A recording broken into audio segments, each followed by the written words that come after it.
Shalom peuple des dieux, bienvenue dans l'émission Découvre la parole des dieux. Je suis Maman Bibi Anissa. Nous allons parler de la maladie Covid-19 parce que cette maladie continue de faire ravage dans le monde.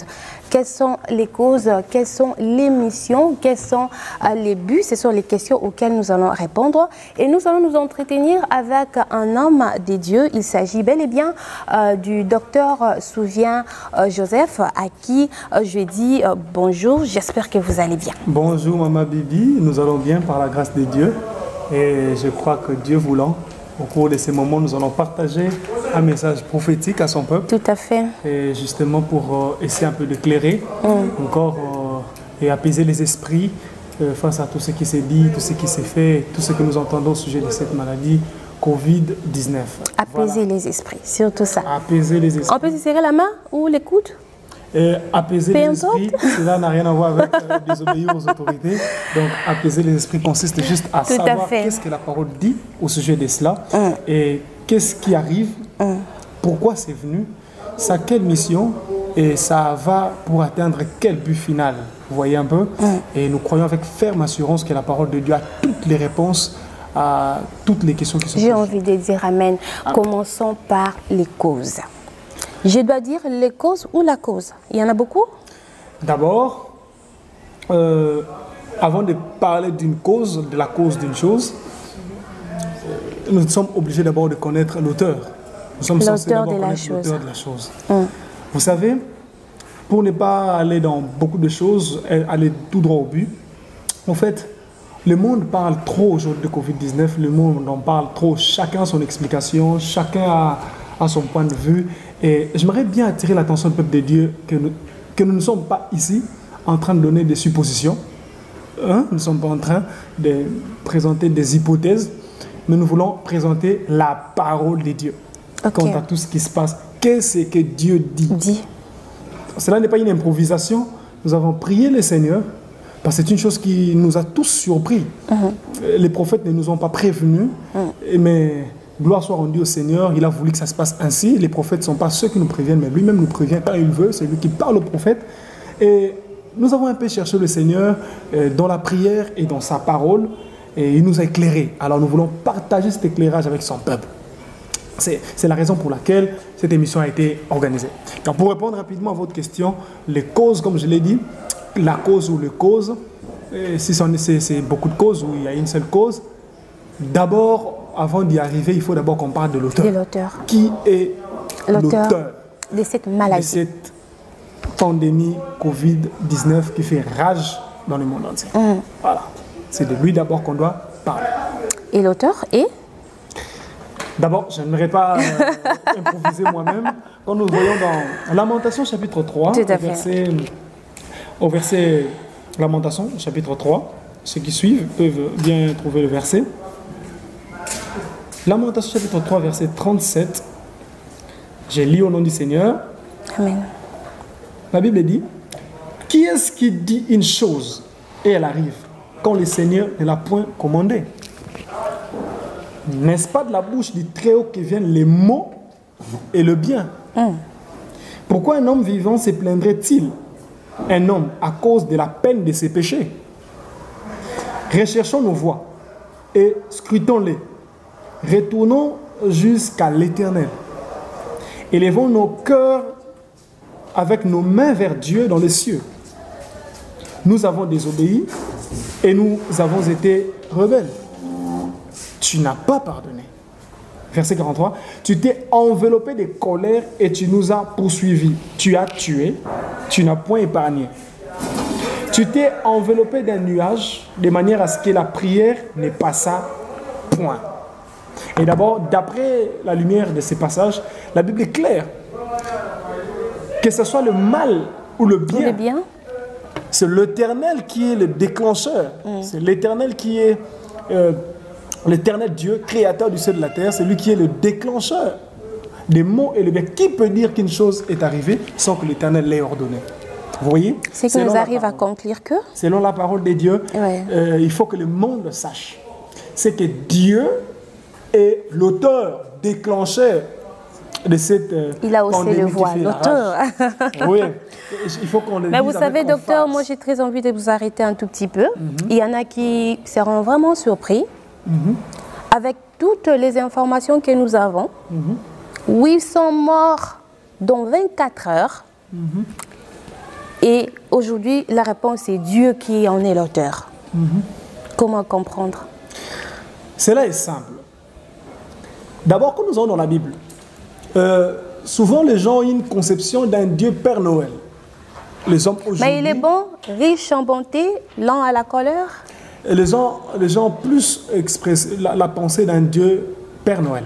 D'accord? Les gens ont oublié que Dieu n'est pas un Père Noël, mais Dieu est Dieu. En tant que Dieu, il est au-dessus de tout. Et le principe avec lequel Dieu fonctionne nous est révélé dans le livre d'Éphésiens. Il fait toutes choses selon les bons conseils de sa volonté. Et il a toujours le dessein qu'il veut atteindre dans tout ce qu'il fait. Le monde aujourd'hui oublie de plus en plus Dieu. Aujourd'hui, le monde voit plus les hommes, il voit plus les causes qu'ils peuvent expliquer. Mais il y a une cause qu'aujourd'hui, la majorité des hommes, à cause de la science, à cause de l'intellectualisme qui commence à prévaloir, Dieu commence à être oublié. La terre appartient à Dieu. Le monde appartient à Dieu. Il est le maître de la maison qui est le monde. Personne ne peut entrer dans sa maison et faire des choses sans que lui les lui permette. Parce qu'il n'est pas un père fatigué, c'est un père tout-puissant. Et donc, quand nous voyons par exemple l'histoire de Job, le malheur est arrivé dans la vie de Job. Mais la Bible nous dit clairement que c'est Dieu qui a envoyé Satan pour exécuter ses mal. Vous voyez un peu? Et quand Job a commencé à se plaindre, depuis Job chapitre 2 jusqu'à Job chapitre 37, les amis de Job sont venus, Élihu est venu. Quand Dieu a intervenu au verset 38, il a dit: qui est en train d'obscurcir mes desseins par des discours sans intelligence? Job chapitre 38, verset 42, verset 2. Donc Dieu avait un dessein. Dieu a exécuté cela, il avait un dessein à atteindre. De même quand nous voyons par exemple Jonas, qui voulait fuir la face de la colère de Dieu, il s'est rendu, Dieu l'envoie à Ninive, lui il va aller à Tarsis, il prend un bateau, la Bible dit, une tempête s'est soulevée et les gens ont perdu des choses.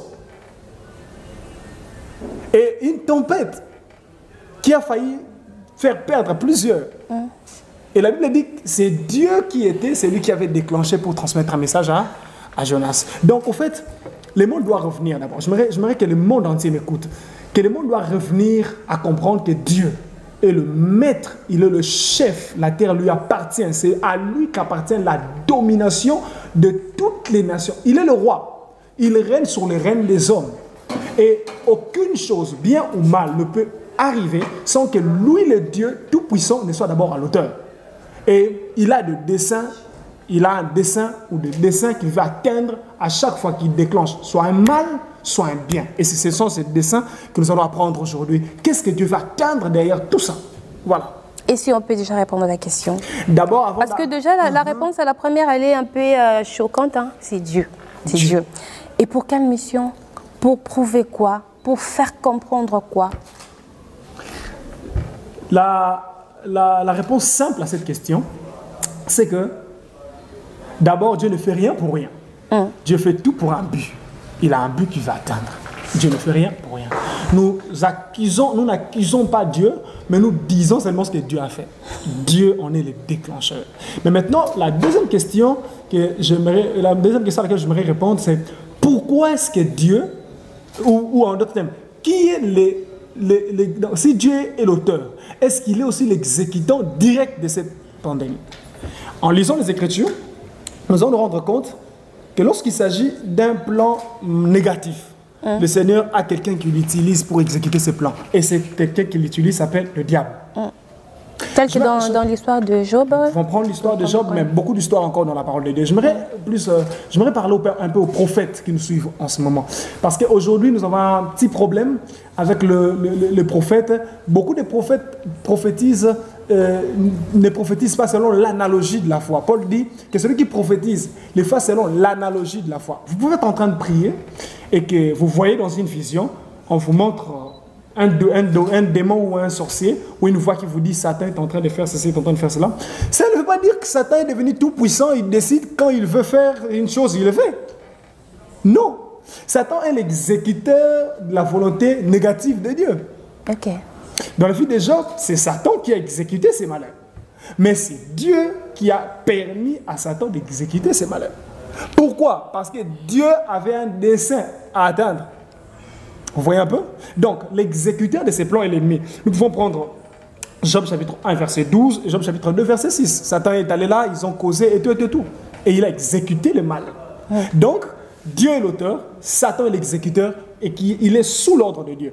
Et Dieu a envoyé Satan pour exécuter ses malheurs sur la terre, parce que Dieu a un dessein à atteindre. Il va atteindre son but. Il a des buts qu'il va atteindre. Et que personne ne s'élève pour obscurcir les desseins de Dieu par des discours sans intelligence. Que nous devenions sages. C'est un peu ce que Jacob et comment Jacques est en train de nous dire dans Jacques chapitre 1. Il dit, si quelqu'un manque de la sagesse, qu'il demande à Dieu. Vous voyez? Il nous accorde sagesse. Dieu veut que nous soyons sages, que nous comprenions ce qu'il fait, alors nos esprits seront apaisés. Donc, il a un dessein qu'il va atteindre. Résumé, Dieu est l'auteur. Il exécute ça par le canal du diable. Donc, il utilise l'ennemi pour exécuter son plan. Voilà un peu. Voilà. Mais il a un but qu'il veut atteindre dans tout cela. Voilà. Et docteur, si on parlait déjà de mission, moi je voudrais ouvrir une parenthèse que je vais fermer tout de suite d'ailleurs. Il y en a qui sont d'avis que la maladie a été inventée par un groupe de gens pour atteindre un but. Et là, vous êtes en train de nous dire tout à fait autre chose. Et le point de vue à retenir, c'est lequel? Le point de vue à retenir. De façon vraiment brève. J'ai aimé votre introduction, vous avez salué les peuples de Dieu. Alors, je voudrais dire au peuple de Dieu, nous devons réfléchir selon la parole de Dieu. D'accord? C'est que déjà commencer à voir qui sont les hommes qui ont fait ça, qui sont les hommes qui ont fait ça, qui ont déclenché cela. Les hommes ont fait ci. C'est déjà ta pas côté par rapport à la vision de Dieu. Dieu ne veut pas que nous pensions de cette manière. Je donne un exemple simple. Dieu permet à Satan, il dit va toucher Job parce que Dieu a un dessein. D'accord? Satan est celui qui vient toucher Job. Il commence d'abord à toucher ses biens. Job chapitre 1, verset 17, la Bible dit les Chaldéens sont venus. Là, quand le premier malheur est arrivé à Job. La Bible dit les Chaldéens sont venus. Selon le témoignage d'un des serviteurs de Job qui était en train de garder les troupeaux de Job et tout. Il dit Job, une mauvaise nouvelle. Qu'est-ce qui se passe? Les Chaldéens sont venus. Ils ont enlevé tes troupeaux. Ils ont fait passer tous tes serviteurs par le paix. Et je suis resté le seul à s'enfuir. Dieu a permis à Satan. Satan a utilisé des hommes. Les hommes ont exécuté. Mais quand vous lisez le livre de Job, vous ne verrez nulle part. Job dit, Seigneur, regarde les Chaldéens, ce qu'ils m'ont fait. Seigneur, oh, qu'est-ce qui se passe avec les Chaldéens? Non. En fait, notre problème n'est pas de savoir qui a fait ça, qui a exécuté. Ce n'est pas ça notre problème. Nous savons avec certitude, parce que le monde appartient à un grand Dieu. Amen. Jésus a dit quand il a quelque chose entre ses mains, personne ne prend cela. Il est plus grand que tous. C'est ce que beaucoup de gens ignorent maintenant. Si les hommes ont fabriqué cela, c'est leur problème. Si c'est une maladie qui provient des animaux, c'est une maladie naturelle. C'est leur problème. Moi, on ne doit pas s'intéresser à tout ça. Nous devons retourner à la source. Nous savons que dans ce monde, il y a un Dieu à qui appartient toute chose. Il ne peut permettre aucune chose. Aucune chose ne peut entrer dans ce monde et commencer à se manifester sans que lui, le grand Seigneur, ne le permette. Alors, parlons de ces dessins, docteur Joseph. Quant aux dessins, je vais résumer ces dessins en trois. Il y a trois dessins de Dieu. Trois classes même de dessins. Il y a, je dirais, trois principales dessins que Dieu va atteindre au cours de ceci. Et c'est un message prophétique à toi qui nous suis. Écoute ça très attentivement. N'écoute pas ça comme une exhortation. Le Seigneur veut nous parler là, afin que nous sachions exactement ce que lui va atteindre. D'abord, ces trois dessins sont répartis en trois classes de gens. Il y a un dessein pour le monde. Dieu a un but à atteindre. Il a un dessein vis-à-vis du monde. Quand vous dites monde, il faut voir qui? Les païens? Quand je parle du monde, ou tous les hommes? Je fais allusion à l'humanité tout entière, mais plus précisément les gens qui ne sont pas à Christ. D'accord. D'accord. Et deuxième type de dessein, deuxième dessein de Dieu, il veut l'atteindre vis-à-vis de ses serviteurs. De ses serviteurs, pasteurs, évangélistes, tout homme de Dieu, tout ministre, tout celui qui est dans le ministère de la parole et autre chose. Et principalement au ministère de la parole. Les serviteurs, peu importe, mais les serviteurs de Dieu. Le troisième dessein est le dessein que Dieu va attendre vis-à-vis de l'Église, qui est son corps, son Église à lui. Alors, c'est un peu sur ça que nous allons un peu développer cela, le dessein de Dieu. Par rapport d'abord au dessein de Dieu par rapport au monde. Au monde, quand je parle du monde, je vois la science, je vois la politique, je vois la philosophie, je vois la psychologie, je vois la médecine, tout ce qu'il y a dans le monde, tous les domaines du monde. Dieu a un message, d'abord pour le monde entier. Ces messages se trouvent dans Genèse chapitre 18, verset 20.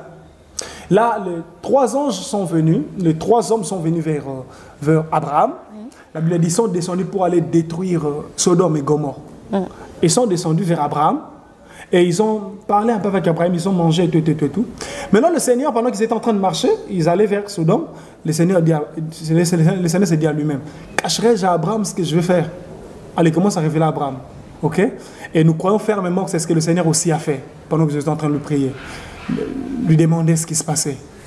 J'imagine que Dieu dit, cacherai-je à mon peuple ce que je vais faire? Non, Dieu ne cache pas son peuple. Il ne fait rien sans avoir révélé ses secrets à ses prophètes. Et qu'est-ce que Dieu a montré dans ces passages-là, Genèse 18, chapitre 20? Dieu dit, le péché de Sodome est monté jusqu'à moi. Dieu va l'exécuter en jugement. Mais il se dit, le péché d'abord de Sodome est monté jusqu'à moi. Selon Jean chapitre 6, 16, verset 9, aujourd'hui, le péché que le monde commet, c'est de ne pas croire au Fils de Dieu. Écoutez, je vais vous dire une chose. Dieu a beaucoup de choses dans les cieux. Ok? Mais dans toutes les choses que Dieu a dans les cieux, c'est toutes les choses que Dieu possède dans les cieux. Ces choses se résument en deux. Les bonnes choses et les mauvaises choses. Ne vous étonnez pas que je vous dise que Dieu dans les cieux a aussi des mauvaises choses qui peuvent déclencher sur la terre. Si nous lisons Apocalypse, nous allons voir la colère de Dieu. Ce n'est pas une bonne chose. Mais la Bible dit que Dieu est lent à la colère, riche en bonté. Cela ne veut pas dire que Dieu est vide en colère. On ne dit pas qu'il est vide en colère. Il est lent en colère. Mais il est plutôt lent. Il est plutôt lent. Mais c'est-à-dire la colère est là. Et la colère, je vous assure, n'est pas une bonne chose. Donc Dieu a deux choses. La colère et la miséricorde. Christ est la miséricorde de Dieu. Donc, lent en colère, riche en bonté. Christ est la bonté de Dieu. Et donc si Christ, qui est la bonté de Dieu, a été envoyé dans l'humanité pour que les hommes reçoivent la bonté de Dieu, qui est Christ, et les hommes refusent, qu'est-ce que ces hommes peuvent encore attendre de Dieu? Parce que Dieu n'a que bonté, colère. Christ est la bonté de Dieu. Il est envoyé sur la terre. Dieu dit, bon, j'ai deux choses, la bonté et la colère. Alors, prenez ma bonté, soyez sauvés. Le monde a rejeté la bonté. Tout ce qui reste au monde de recevoir maintenant, c'est la colère de Dieu. Et ce message, cette pandémie était un message clair au monde, qui ont refusé à cause du fait que le monde persiste dans son incrédulité. Jean 16, 9 dit, le Saint-Esprit convaincra le monde du péché. Du péché parce qu'ils n'ont pas cru au Seigneur Jésus. Et ce message est en train, cette pandémie est en train de nous annoncer une chose. Laquelle? Croyez au Seigneur. Cette pandémie est en train de nous annoncer une calamité plus pire encore qui arrive. C'est semblable au bateau de Noé. Entrez dans l'arche. Il y a plus que ça, ce qui arrive. Il y a plus que cela. Qui est l'arche? Christ. Donc, vous allez être d'accord avec ceux qui disent que c'est un des signes qui prouve que Jésus revient bientôt? D'une façon brève, claire. Nous en parlerons peut-être à la troisième cause. Tout à fait. Mais ici, dans la première cause, disons au troisième dessein, mais si au premier dessein, le dessein de Dieu, premièrement, interpeller le monde. Interpeller. Quel type d'interpellation? Les gens parlent trop du péché. Non, le péché est monté. Oui, le péché est collé. Oui, ils n'ont pas tort. Mais tous ces péchés que vous voyez là, n'est pas ça le problème. Ça, ce ne sont que des fruits du péché. Si vous voyez le monde vivre dans ce type de péché, l'homosexualité, ça, ce n'est pas d'abord ce que Dieu voit. Ce sont les fruits. Le vrai péché du monde, c'est que le monde ne croit pas au Fils de Dieu. S'ils croient au Fils de Dieu, toutes ces choses seront supprimées. Donc le plus grand message que Dieu annonce au travers de cette pandémie, c'est votre temps. Je n'ai que deux choses, bonté et colère. Maintenant, Christ est la bonté manifestée. Venez à lui. Si vous ne venez pas à Christ, tout ce qui reste, tout ce qui peut venir encore de Dieu dans ce monde, n'est rien d'autre que colère. N'est rien d'autre que colère. Et le deuxième dessein, toujours, je dirais même le deuxième point dans le premier dessein, qui est le dessein dit par rapport au monde. Le deuxième point, c'est appeler le monde à la repentance. Donc, après vous avoir fait comprendre que vos péchés persistent, vous persistez plutôt dans votre péché, parce que vous ne croyez pas au Fils de Dieu, repentez-vous. Faites comme le roi de Ninive dans Jonas chapitre 3. Faites comme le roi de Ninive dans Jonas chapitre 3. Qu'est-ce qu'il fit, le roi, quand il a entendu la nouvelle? Dans 40 jours, Ninive sera détruit. Et les animaux n'ont pas mangé. Vous voyez? Maintenant même que le monde tourne encore vers le Seigneur, qu'ils acceptent le Seigneur, qui a ôté leurs péchés sur la croix, et qu'ils croient au message du sang de Christ, c'est le seul message de paix. Le châtiment qui nous donne la paix est tombé sur lui. Si le monde manque la paix, parce qu'il y a quelqu'un qui a porté le châtiment qui nous donne la paix. Croyez en lui. Si vous croyez en lui, vous serez en sécurité. Et le troisième point final dans ce premier dessin, c'est Dieu veut que le monde se détourne de son orgueil. Quand vous lisez Daniel chapitre 4, verset 25, vous allez vous rendre compte que le roi Nebuchadnezzar a fait une grande vision, Et cette vision concernait lui personnellement. Et Daniel lui a donné l'interprétation. Allez lire Daniel chapitre 4, vous allez comprendre tout ça. C'est que le roi Nebuchadnezzar avait atteint un standing, un niveau. Ok? Il était devenu le roi de toute la terre. Et la Bible dit, dans son orgueil, il commença à se croire tout puissant. Ok. Il pensait que c'est lui maintenant qui était. La troisième interpellation que l'Éternel est en train de donner au monde quant à son dessein, c'est que le monde maintenant doit reconnaître que Dieu est au-dessus de tout. La science, la technologie, la médecine, le monde aujourd'hui a tellement développé. Et le monde a grandi dans son orgueil. Aujourd'hui, le monde se croit tout puissant, capable de tout. La science a oublié Dieu. Et maintenant, même si vous voyez dans des décennies passées, les décisions qui ont été prises par les gouvernements, dans les constitutions qui ont changé dans beaucoup de pays dans le monde, crachent sur Dieu ouvertement. Les hommes décident eux-mêmes, on doit faire ceci, nous-mêmes, on doit faire ceci, nous-mêmes. Et les hommes sont ils se croient maintenant aujourd'hui plus intelligents que Dieu. Dieu est venu, il a permis une chose qui a écrasé même le roi, il n'arrive pas à se lever. C'est exactement la même chose qui est arrivée au roi Nebuchadnezzar. Qu'on a coupé, lui qui était roi, mais qui était devenu comme un animal. Et la Bible a dit, le but de tout cela, c'était que, afin que les vivants sachent que le Très-Haut domine sur les règnes des hommes. Il faut que le roi qui nous suive, président de la République, président de l'Union européenne, président des États-Unis, peu importe, si votre orgueil augmente, Dieu vous rabaissera. Il est celui qui élève et qui rabaisse. Le troisième point sur le message du monde, c'est que le monde doit se rabaisser devant le Seigneur, s'humilier et reconnaître que Dieu est grand. Peu importe l'intelligence que vous pouvez avoir, le Seigneur est au-dessus de tout. Ce sont les trois points du dessein que Dieu veut atteindre vis-à-vis du monde. Voilà, nous allons marquer une courte pause. Merci. Nous allons vous proposer un spot qui vous parlera d'un culte en famille. Et c'est vrai qu'avant de se séparer, on y reviendra pour vous donner un peu plus de détails. En ce moment de confinement, Dieu n'est pas confiné. Si vous ne pouvez pas aller à l'église bâtiment, elle peut venir dans votre bâtiment. Un programme est mis en place, un culte chez vous, un moment d'adoration et d'édification. Envoyez-nous votre numéro WhatsApp au 082 083 11 15. Nous allons vous contacter pour passer un culte avec vous chez vous dans votre salon. Et bien, nous attendons votre message. Soyez bénis. Merci de rester avec nous. Voilà. Docteur Souvien-Joseph. Oui. 3 de ça. 3 de ça.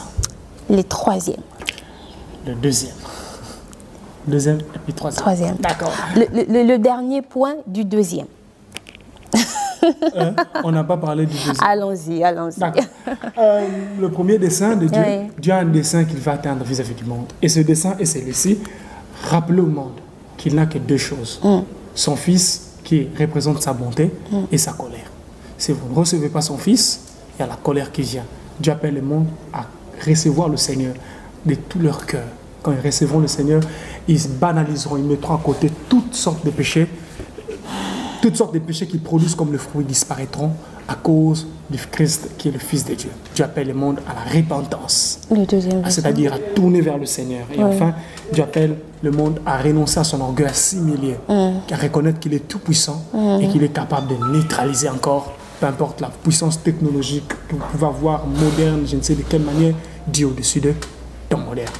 Et le deuxième dessein de Dieu, c'est le dessein de Dieu vis-à-vis de ses serviteurs. Ça, c'était le dessein pour le monde. Et maintenant, le dessein de vis-à-vis de ses serviteurs. 1 Roi chapitre 18 nous en montre très clairement. c'est que en ces moments-ci, cette maladie est semblable à Jézabel, qui est en Israël. Comment ça? Elle est en train de couronner, elle règne, elle frappe tout le monde, elle domine sur tout le monde. Et qu'en est-il des serviteurs de Dieu? Il y a deux types de serviteurs de Dieu. La Bible nous parle d'Abias, qui a pris 100 prophètes, qu'il a cachés dans le caverne. Et la Bible nous parle d'Élie, aussi lui à son tour, qui est allé se cacher à son coin. Il y avait deux types de serviteurs de Dieu à cette époque-là où Jézabel a régné. Ce Covid-19 nous emmène tous au confinement. Et il y a deux types de serviteurs de Dieu maintenant qui se sont confinés. Il y a les uns qui sont comme les 100 prophètes qui se sont cachés. Il y a d'autres qui sont comme Élie qui se sont cachés. Dieu dit à son peuple, Dieu veut informer à ses serviteurs que ces confinements pour vous ne soient pas comme le confinement des 100 prophètes qui se confinent et ils ont peur que Jézabel les tue. Non. Que ça soit comme le confinement d'Élie qui se confine parce qu'il se prépare pour sortir et faire revenir le peuple de Dieu à la voie. C'est là le message de Dieu. Confinez-vous, préparez-vous, devenez de plus en plus efficaces. Et ensuite, sortez, faites revenir mon peuple. Avec la puissance d'Élie. Et de cette façon, vous exterminerez le message des prophètes de Baal. Il y a beaucoup à dire sur ce sujet, si Dieu permet, on pourra même en parler. On pourra même en faire toute une émission pour parler de ce qui s'est réellement passé et de ce qui se passe maintenant. Corona est semblable à Jézabel maintenant. Et les serviteurs des deux sont semblables à ces deux. Ils sont maintenant répartis en deux. Ceux qui sont gardés par Abias et Élie qui s'est gardé. Nous tous, nous sommes en confinement parce que nous avons obéi aux ordres des autorités. Mais maintenant, qu'est-ce que nous sommes en train de faire dans ces confinements? Nous sommes en train d'attendre que les choses aillent bien. Alors on doit se distraire sur Internet pour chercher un peu à ne pas perdre les fidèles. Hein? À ne pas perdre les fidèles. À ne pas perdre on s'attend juste de dire, oh, il faut se détendre et tout, rester à la maison. Non, nous sommes à la maison comme Élie. Nous ne sommes pas à la maison comme les 100 prophètes gardés par Abias. Nous sommes comme Élie. Nous préparons. On sait que nous savons une chose. Nous sommes en train de nous préparer pour sortir et neutraliser les 100 prophètes de Baal, les 400 prophètes de Baal. Ça, c'est le message de Dieu pour le serviteur. Et c'est le dessein de Dieu. Que son peuple, ses serviteurs se préparent et deviennent efficaces afin d'affronter l'ennemi qui est sur le terrain. Et le troisième dessein que Dieu veut atteindre au travers de cette pandémie, c'est le dessein de Dieu vis-à-vis de l'Église. Okay.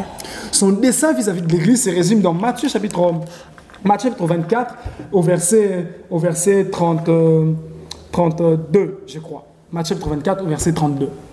Jésus dit, instruisez-vous par la comparaison du figuier. Lorsque vous voyez que ses feuilles deviennent tendres, sachez que l'été est proche. Cette pandémie, je m'adresse maintenant aux enfants de Dieu. Écoutez-moi, chers enfants de Dieu. N'ayez pas peur. Vous êtes chrétiens, ne tremblez pas. N'ayez pas peur. Que les gens ne vous fassent pas peur. Que les gens ne vous fassent pas croire que vous êtes mort. Il n'y a aucun malheur pour vous derrière tout ça. Le Seigneur vous aime tellement et que cette pandémie qui est mondiale a un dessein merveilleux pour nous. Nous, enfants de Dieu. C'est quoi le dessein de Dieu? Dieu nous a déjà dit, avant de venir, avant que le Christ nous revienne, il va utiliser un moyen pour nous parler. C'est un peu comme Pierre. Lorsque le Seigneur Jésus a été arrêté, avant qu'il ne soit arrêté, le Seigneur lui avait donné un signe. Sachant qu'à un moment, Pierre sera distrait.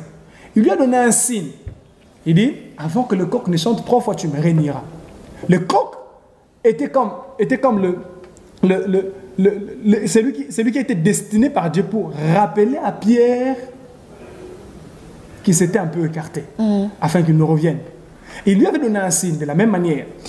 Nous aussi, Dieu nous a dit, il y aura des choses terribles qui vont venir dans le monde.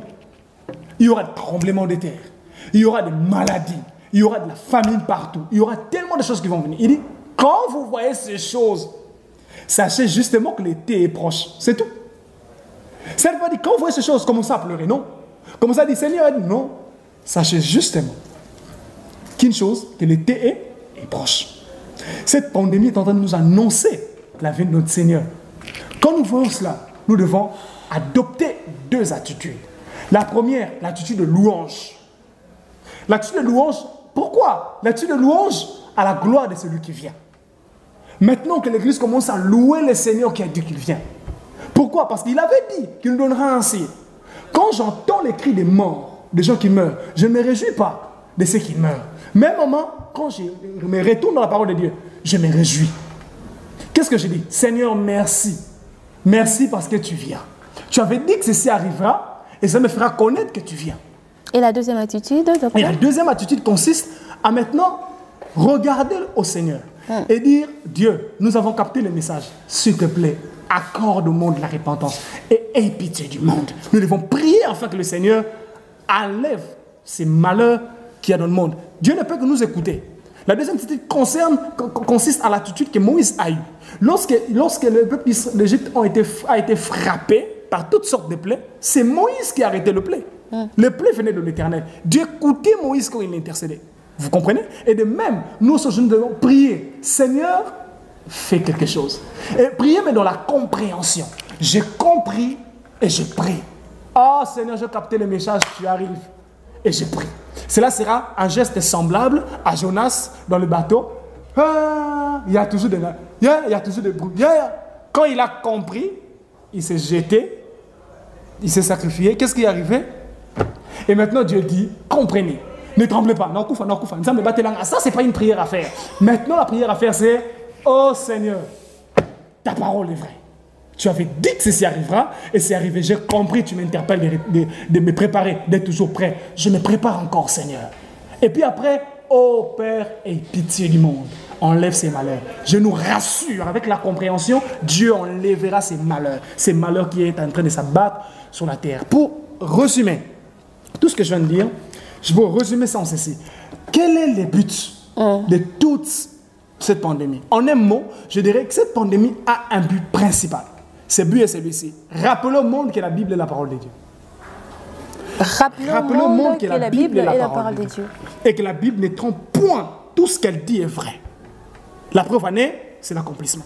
On voit l'accomplissement de la parole de Dieu. On doit rappeler au monde qu'elle... Et enfin, appelons les hommes à croire à ce que la Bible dit. À ceux qui ne croient pas, croire au Seigneur. À ceux qui croient, louer le Seigneur. Amen. Voilà le but. Docteur Souvien, j'ai beaucoup aimé, vous l'avez dit avec beaucoup de conviction. N'ayez pas peur.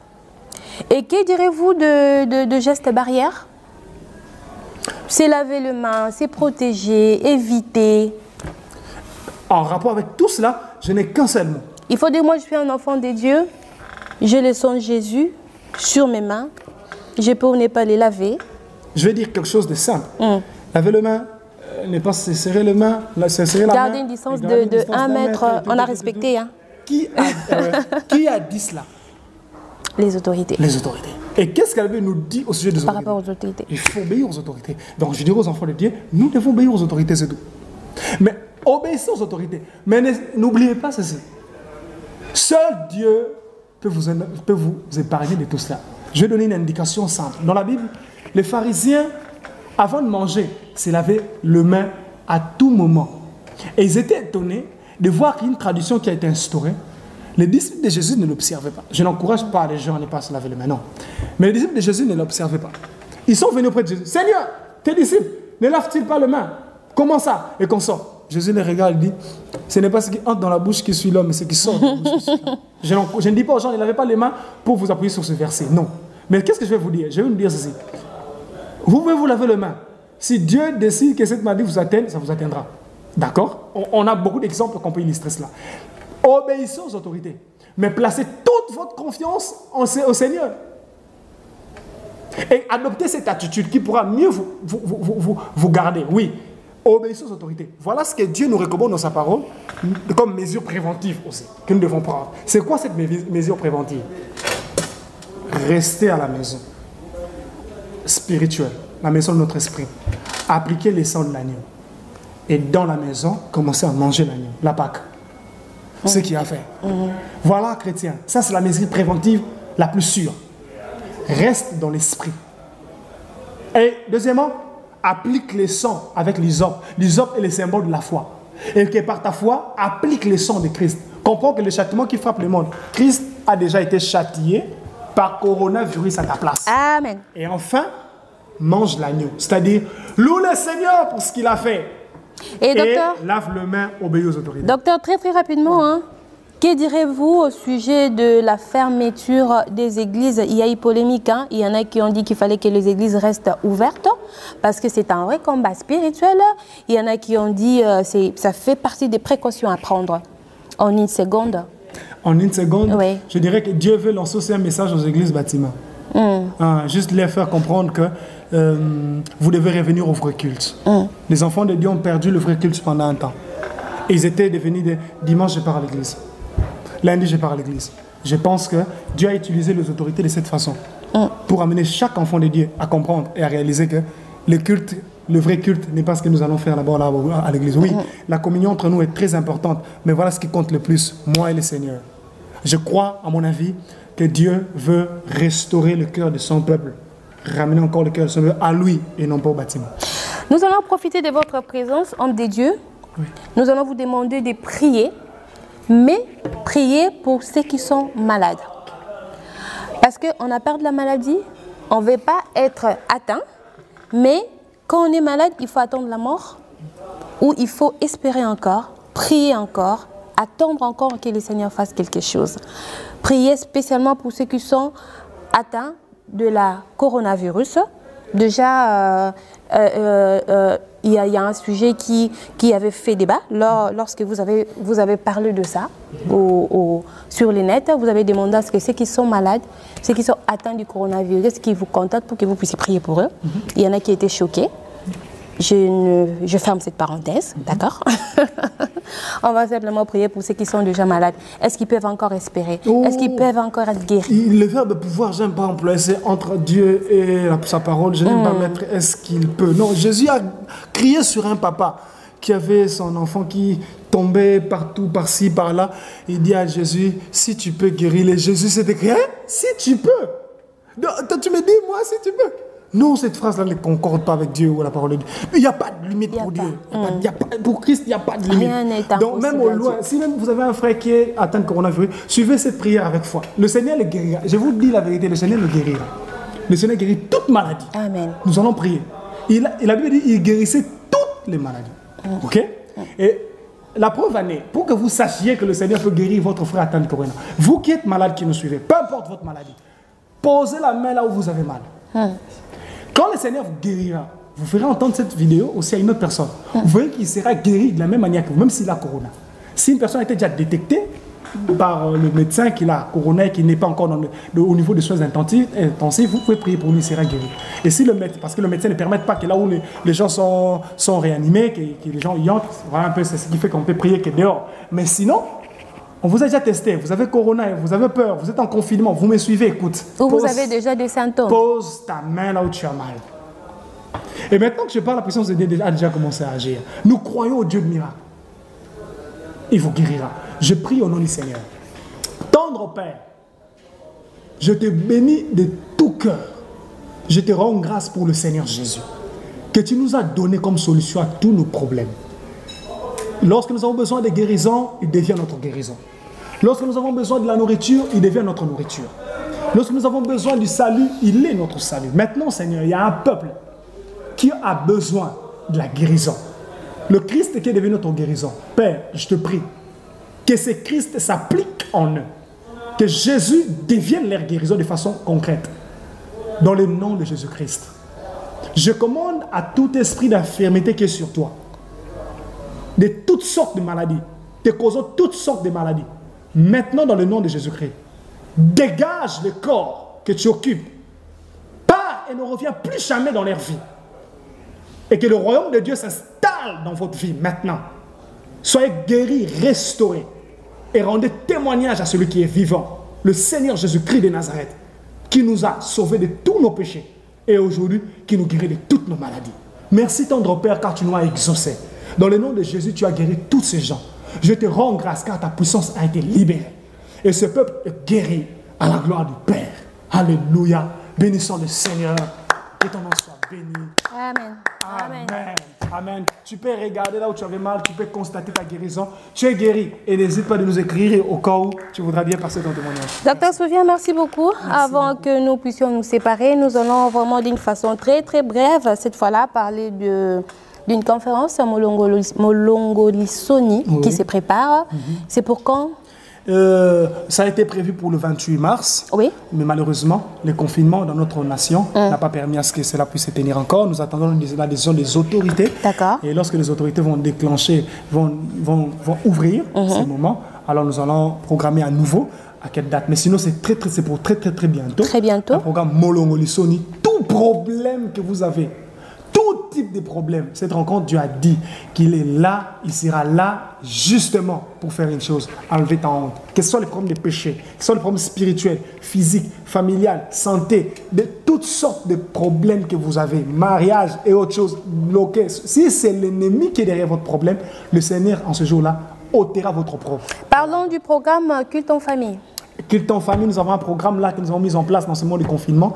Ce programme consiste à passer un culte en famille avec vous en ligne. Donc, ça veut dire, vous êtes à la maison. Nous vous donnons notre numéro WhatsApp. Vous êtes dans votre maison. Vous vous réunissez en famille. On vous appelle par WhatsApp, par appel. Vous déposez le téléphone là, haut-parleur. Nous commençons à guider un culte pendant 40 ou 45 minutes. Nous vous conduisons au moment d'adoration, ensemble avec la famille, nous louons. Vous nous écoutez seulement au travers du téléphone. Nous louons et puis vous prêchons la parole de Dieu. Vous ne pouvez pas venir à Dieu, mais Dieu peut venir chez vous. Nous vous prêchons la parole de Dieu et nous prions. Le Seigneur nous donne des directives. Nous vous transmettrons des directives. Ce sera un moment d'exhortation, des directives et un moment de puissance. Les maladies seront guéries. Appelez-nous, contactez-nous et Dieu vous fera du bien. En famille, de loin, peu importe le pays où vous êtes. Et le programme va continuer après le confinement?